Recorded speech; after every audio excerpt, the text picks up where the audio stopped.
Hello everyone, welcome to my channel Bibliophila where I discuss books. Today I'll be analyzing Act 2 Scene 2 of The Merchant of Venice by William Shakespeare.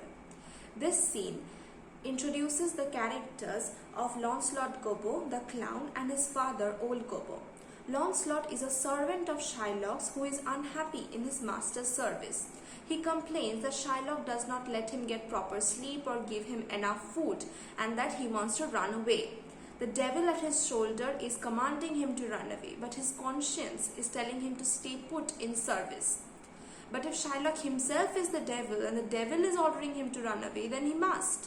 Earlier we have seen that Shylock was vilified by Antonio and his Christian values, but now we view him as a man who tortures those in his service.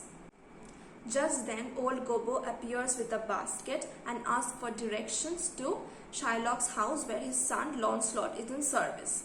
Old Gobbo is half blind, which gives Lancelot an opportunity to play the fool. He confuses both his father as well as the audience by saying that Lancelot is dead.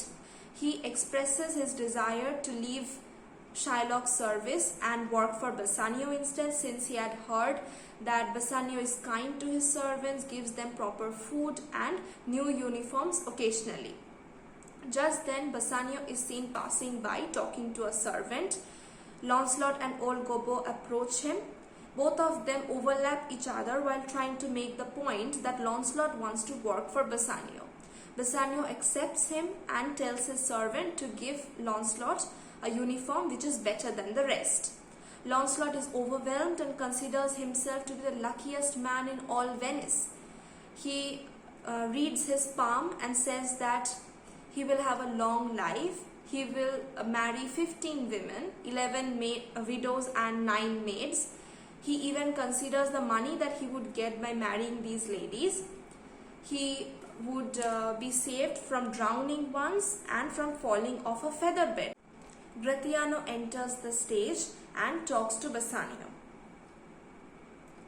Gratiano: I have a suit to you. Bassanio: You have obtained it. Gratiano: You must not deny me. I must go with you to Belmont. Bassanio: Why then you must, but hear thee, Gratiano. Thou art too wild, too rude, and bold of voice, parts that become thee happily enough, and in such eyes as ours appear not false. But where thou art not known, why there they show something too liberal. Pray thee, take pain to allay with some cold drops of modesty thy skipping spirit, lest through thy wild behavior I be misconstrued in the place I go to and lose my hopes. Gratiano says that Bassanio need not fear about that, since he will not swear, only once in a while, wear prayer books in his pocket, and be a good little boy who is trying to please his grandmother. But both the friends agree to have fun that night, since they are having a dinner party. I sincerely hope that you have liked this analysis of Act 2 Scene 2 of The Merchant of Venice by William Shakespeare.